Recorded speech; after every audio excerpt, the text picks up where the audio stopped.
vërtet është forca e deputetit.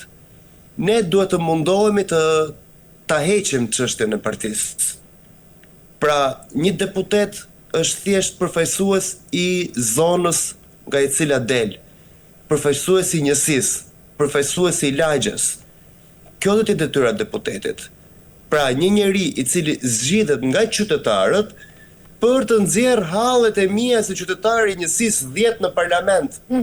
I bie shkurt mohabetit. Kaq do të bëj deputeti. Është përfaqësuesi im në parlament. Nuk do të bëj asgjë më tepër.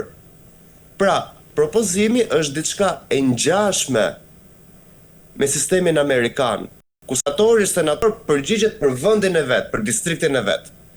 Kaq do të bëjmë edhe ne.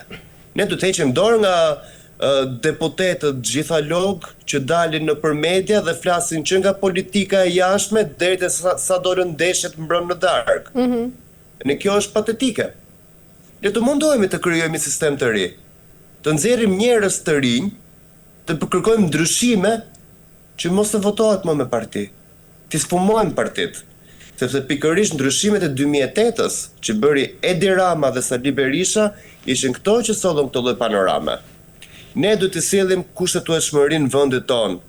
Ne duhet të sjellim ligjshmërinë në vendin ton.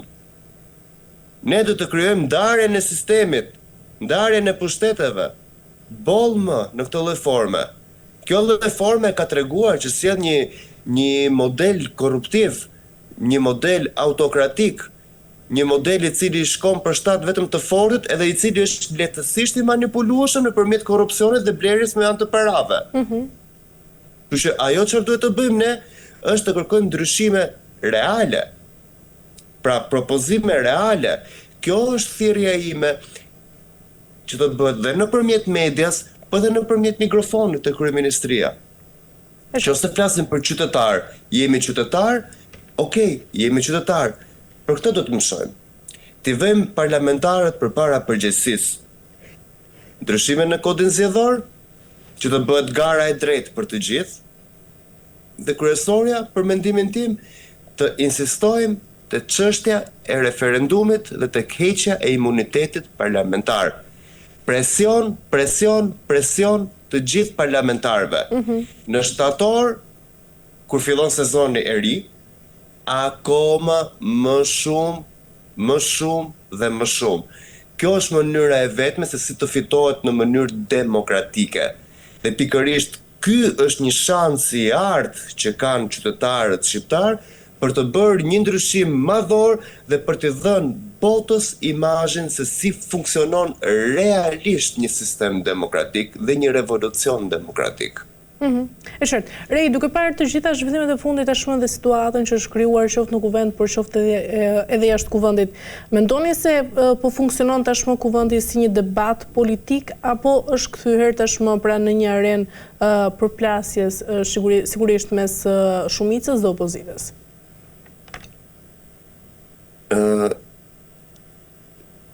Nderuar dhe të nderuar që na shikoni, Parlamenti shqiptar ka vite që është larguar nga normaliteti.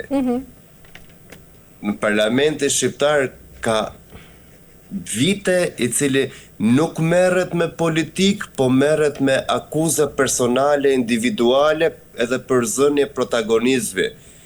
Ka vite që Parlamenti shqiptar nuk organizon politik. Ka vite që Parlamenti shqiptar nuk organizon reforma.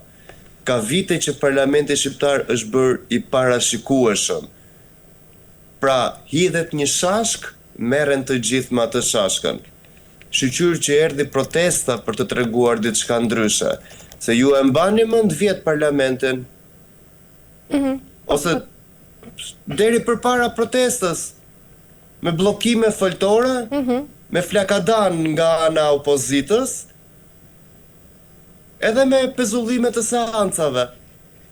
Pra, ka vite që Parlamenti shqiptar nuk funksionon siç duhet. Pse? Sepse ja dolën pra me sukses.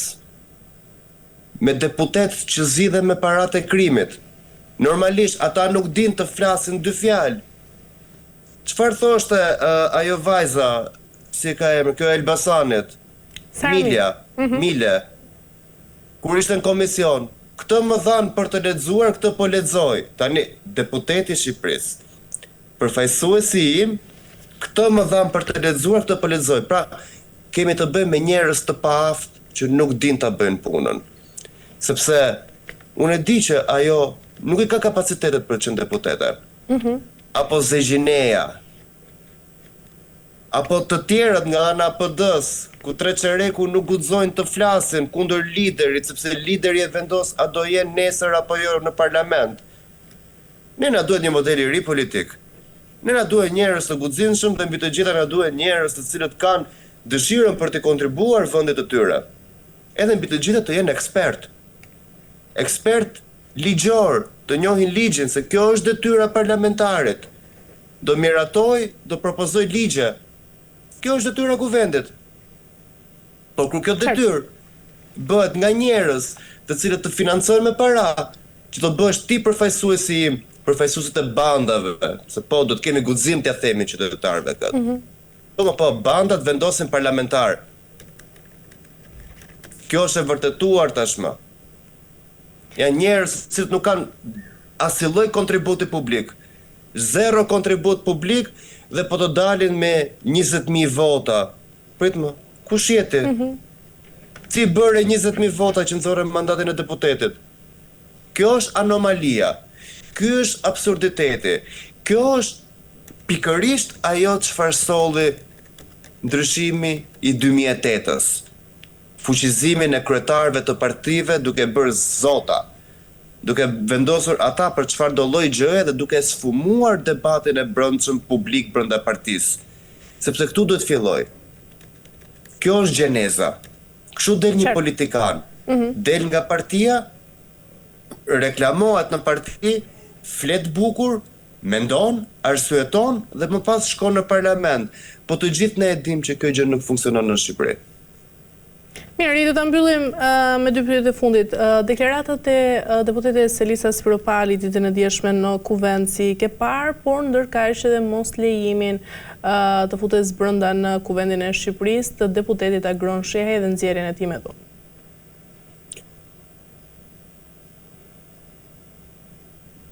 Mendimi real më duken lojra. Janë njerëz që i shërbejnë politikës së vjetër. Spiropali u mërzit sepse ra nga pushteti prej Ballukut. Ajo deri dje ishte Edi Rama Skënderbeu shqiptarëve. Edi Rama i lavdifshmi. E lejmë Don Kishotin që ishte një nga figurat e shqura të rilindjes shqiptare, sipas zonjës Spiropali. E harroja, e bëri dhe Cervantes në shqiptar, po nejse, ky është muhabeti vjetër. Nuk duhet i harrojmë. Unë i bëj thirrje qytetarëve. Memoria politike, kujtesa historike është shumë e rëndësishme. Nuk ka ndryshuar fytyrën tani. Tani ndryshuan fytyrë sepse u prekën interesat. Po nuk e besoj se është çështje demokratike, është çështje personale dhe ambicie. Nga ana Spiropalit. Zoti Shehaj, urime Zoti Shehaj, pjesë e sistemit të vjetër. 10 milion euro vil. Pritjer. Ku i gjete? Ka shumë gjëra që bëjmë pikpyetje këto. Ne nuk duhet i harrojmë këto. Ne duhet të tregojmë të kujdesshëm. Kjo është detyra e një qytetari të angazhuar. Ku i ke gjetur parat, zotëri? Dhe tani bën politik. Vazhdo merru me biznesin. Ose nëse do merresh me politik, hiq dorë nga biznesi edhe vazhdo. Kjo është ideja. Kështu që këto pendesat, këto revolucionet, jo, unë nuk e besoj. Ajo që neve na duhet sot është politikë e re dhe njerëz të rinj të cilët nuk kanë shërbyer asnjë ditë të vetme në pushtet. Kjo është mënyra vetme për të nxjerrur Shqipërinë përpara.